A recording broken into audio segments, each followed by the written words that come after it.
నమస్కారం. నేను మీ పని Bhaskar, Dilsukh Nagar, Hyderabad. Welcome to Pasumarthi Jyotishyalayam. Please do subscribe my channel for more videos. Video నచ్చినట్టయితే లైక్ చేయండి. మీ బంధుమిత్రులు, శ్రేయోభిలాషులకి కూడా షేర్ చేయండి. వారికి కూడా ఎంతో కొంత ఉపయోగకరంగా ఉంటుంది. మనము గత వీడియోలో ఏలినాటి శని మొదటి ఫేజ్ అంటే మొదటి 2.5 సంవత్సరాలు ఎటువంటి ఇబ్బందులు కలగవచ్చు, ఇబ్బందులు రావచ్చు అనే విషయాన్ని మనం తెలుసుకున్నాం. ఈ వీడియోలో 2.5 సంవత్సరాలు అంటే జన్మంలోకి శని ప్రవేశించినప్పుడు ఎవరిది ఏ రాశి అయితే ఆ రాశిలోనికి వచ్చినప్పుడు జన్మ శని అని చెప్పని అంటాం. ఇప్పుడు మనం చూసినట్టయితే ప్రస్తుతానికి మీనరాశిలో ఉన్నారు కాబట్టి ఈ మీనరాశి వారికి జన్మశని నడుస్తున్నది అని మనము చెప్తాము. మేషం వారికి వ్యయంలో ఉంది అని చెప్తాం. కుంభరాశి వారికి 2లో ఉందని చెప్తాం. ప్రస్తుతం గోచారం మనం చెప్పుకున్నట్టయితే కొంత అర్థం అవటానికి వీలుగా ఉంటుంది అని ఇది అందరికీ తెలిసిన విషయమే. ఇప్పుడు చాలా జ్యోతిష్యపరమైన అందరికీ కూడా అవగాహన వస్తోంది. ఎవరికి వారే తెలుసుకోవటం, ఎవరికి వారే కొంత దీని మీద పట్టు సాధించడానికి మనకి అనేక రకాలైన గ్రంథాలు కానివ్వండి, ఆన్లైన్ గూగుల్, యూట్యూబ్ ఛానల్స్ చాలా రావటం జరిగింది. కాబట్టి ఎంతో కొంత పరిజ్ఞానం అనేది అందరికీ వస్తోంది. అయినా సరే మనము ఒకసారి దీని మీద ఒక వీడియో చేసుకున్నట్టయితే కొంత మనకి బాగుంటుంది అని చేసుకోవడం అవుతుంది. కాబట్టి ఇది ఏలినాటి శని నడిచేటప్పుడు మనం ప్రతి 30 సంవత్సరాలకి ఒకసారి వస్తూ ఉంటుంది. ఇప్పుడు కుంభరాశి వారికి, మీనరాశి వారికి, మేషరాశి వారికి నడుస్తున్నది. మళ్ళీ 30 సంవత్సరాలకి వారికి వస్తుంది. కాబట్టి ఇది మొదటిసారి వచ్చినప్పుడు మంగు శని అంటారు, రెండోసారి పొంగు శని అని కూడా అంటారు.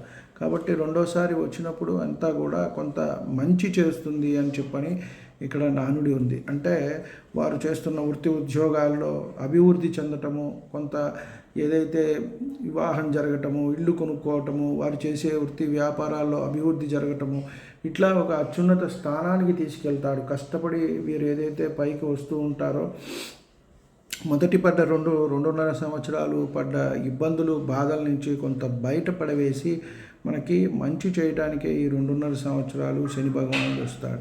కాబట్టి మనం ఏం చేయాలయ్యా అనే విషయాన్ని మనము ప్రత్యేకంగా గుర్తుపెట్టుకొని చేసుకోవాలి. ఎందుకంటే ఇది ఏ ఒకరికో వచ్చేది కాదు, ఏ ఇద్దరికో వచ్చేది కాదు. ప్రతి ఒక్కరికి, మనిషి అన్నవాడికి, అది ఏ మతమైనా, ఏ కులమైనా, ఎవరికైనా సరే ఇది ప్రతి 30 సంవత్సరాలకి వచ్చేదే. కాబట్టి ఈ సమయంలో ఈ 7.5 సంవత్సరాల్లో జరిగే సమయంలో ఎంత జాగ్రత్తగా ఉంటే అంత మంచిది అని మనం చెప్పవచ్చు. శని మన సంచారం మన జన్మరాశిలోనికి వచ్చినప్పుడు ఇది 2.5 సంవత్సరాలు ఉంటుందని మనము అర్థం చేసుకోవాలి. ఇక్కడ కూడా కొంత అనారోగ్యపరమైన బాధలు అనేవి వస్తూ ఉంటాయి. శారీరకంగా రుగ్మతలు, ఆరోగ్యం కొంత జాగ్రత్త చూసుకోవాలి. అంటే అప్పుడే లేని షుగర్లు, బీపీలు, ఏదైనా కాళ్ళకి సంబంధించిన రోగాలు, ఇబ్బందులు, కొన్నిసార్లు ప్రమాదాలు జరుగుతూ ఉంటాయి. వెహికల్ మీద వెళ్ళేటప్పుడు యాక్సిడెంట్స్ అవి అనేది ఎక్కువగా జరుగుతూ ఉంటాయి. మానసిక ఒత్తిడికి ఎక్కువగా లోనవుతూ ఉంటారు. ఆందోళనలు ఎక్కువ అవుతూ ఉంటాయి. దానివల్ల కొన్ని అనారోగ్యాలు కూడా మనకి వచ్చే అవకాశం అనేది ఉంది. అలాగే కుటుంబంలో కొంత కష్టాలు, ఇబ్బందులు ఇవన్నీ ఎక్కువ అవుతాయి. భార్యాభర్త మధ్య గొడవలు రావటం, సంతానం కొంచెం ఇబ్బంది పడటం, ఒకళ్ళకొకళ్ళు దూరంగా ఉండటము, ఇవన్నీ కూడా మనం చూస్తూ ఉంటాం. అలాగే దాంపత్య జీవితం అనేది కొంత ఇబ్బంది పడటం, సుఖమంతా కూడా కోల్పోయి వారి మధ్య ప్రేమ అనురాగాలన్నీ కూడా తక్కువైపోయి శత్రుత్వం అనేది ఎక్కువ అవుతుంది. రోజు కూడా ఒక కత్తిస్తే పొడి చేసుకుందామా అన్న ధోరణిలో వీరు ఉంటూ ఉంటారు. కాబట్టి జాగ్రత్తగా ఉండమని చెప్పదగ్గ సూచన. అలాగే వీరి పేరు ప్రతిష్టలు కూడా కొంత తగ్గిపోవటము, ఆదాయం తగ్గిపోవటము, ధనం ఖర్చు అయిపోవటము, ఇవన్నీ కూడా ఎప్పుడు కూడా ఇబ్బంది అవుతూ ఉంటాయి. ముఖ్యంగా ఇక్కడ మనము విడిపోయే దాకా వచ్చినా కూడా వీరు విడిపోరు అని మనము చెప్పవచ్చు. ఎందుకంటే దాంపత్యం విచ్ఛిన్నం చేసేవాడు కుజుడు మాత్రమే. కాబట్టి ఇక్కడ కొంత ఈ ఇబ్బంది నుంచి మనము భార్యాభర్తలు కొంత ఇబ్బందులు అనుభవిస్తారు, కానీ విడిపోయే అవకాశం ఉండదు. కొంతమంది చూస్తూ ఉంటాం, ఒక చోట సంతానాన్ని పెట్టుకుని ఆడవాళ్ళు ఉండటం, మగవాళ్ళు ఉద్యోగం కోసం అటు ఇటు తిరగటం, ఇంటికి దూరంగా ఉండవలసిన అవకాశం అయితే వస్తూ ఉంటుంది.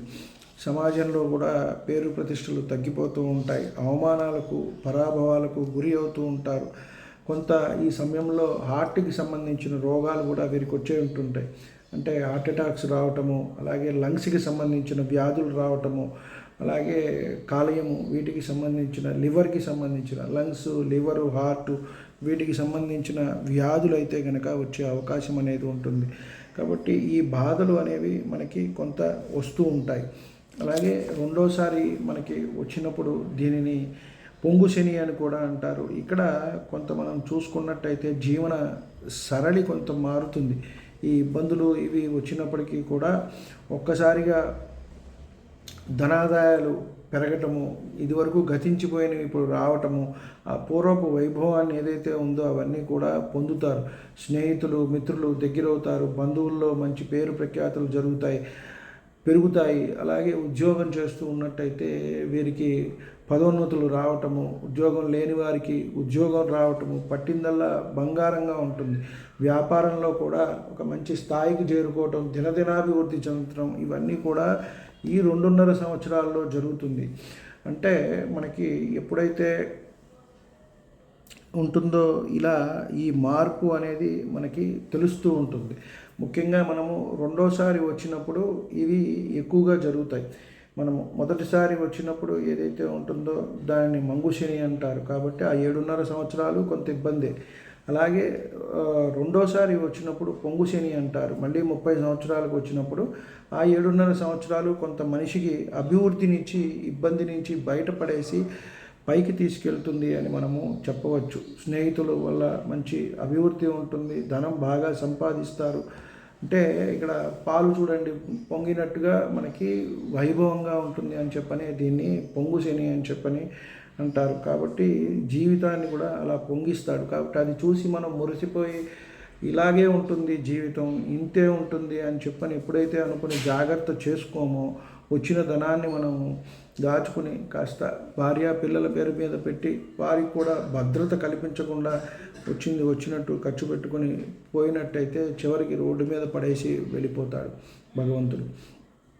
కాబట్టి జాగ్రత్త అనేది ఎంతైనా సరే అవసరము శని భగవానుడి దగ్గర.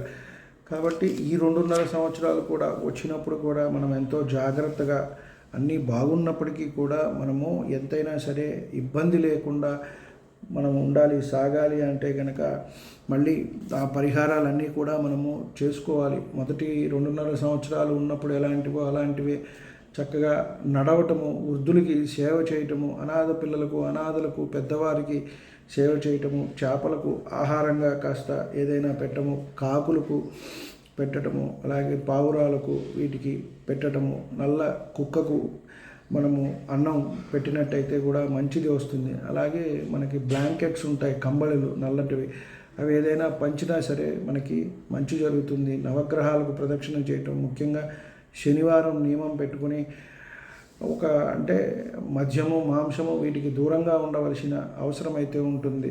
సరే వారి జన్మరీత్యా కొంతమంది వాటికి తింటూ ఉంటారు కాబట్టి వాటిని మనం ఏమీ చేయలేం. కాకపోతే మద్యం నుంచి దూరంగా ఎంత దూరంగా ఉంటే అంత మంచిది. అలాగే మగవ అమ్మాయిల నుంచి కూడా చాలా ప్రమాదం పొంచి ఉంటుంది కాబట్టి వీటికి కూడా చాలా దూరంగా ఉండాలి. అలాగే గ్యాంబ్లింగ్, ఈ సమయంలోనే గ్యాంబ్లింగ్, దీనికి తోడు రాహు కూడా కలిసి జాతకంలో ఇబ్బంది పెట్టేటట్టయితే వీరు గ్యాంబ్లింగ్ వల్ల అనేక కష్ట నష్టాలని ఎదుర్కొని అత్యున్నత స్థానం నుంచి కూడా కింద పడిపోయే అవకాశం ఉంటుంది. కాబట్టి ఏలినాటి శనిలో చాలా ఇబ్బందులు ఉంటాయి. రెండోసారి వచ్చినప్పుడు కూడా ఇటువంటి ఇబ్బందులు మనకి మన పేరు ప్రఖ్యాతులు అన్నీ కూడా కోల్పోయి మనం అంటే ఎవరు కనీసం గౌరవం కూడా ఇవ్వరు. అంటే మాట సహాయం సరే పక్కన పెట్టండి, అడిగినప్పుడు డబ్బులు పక్కన పెట్టండి, మనం వచ్చినప్పుడు కూడా పలకరించని మాట కలపని పరిస్థితి అయితే వస్తుంది. కాబట్టి జాగ్రత్తగా ఉండాలి. ఇటువంటి పరిహారాలు చేసుకుంటూ మాస శివరాత్రికి చక్కగా శివుడికి అభిషేకం చేసుకుంటూ కొంత ఇబ్బందుల నుంచి మనము బయటపడవచ్చని మనం చెప్పవచ్చు. వీడియో నచ్చినట్టయితే లైక్ చేయండి, మీ బంధుమిత్రులు శ్రేయోభిలాషులకి కూడా షేర్ చేయండి.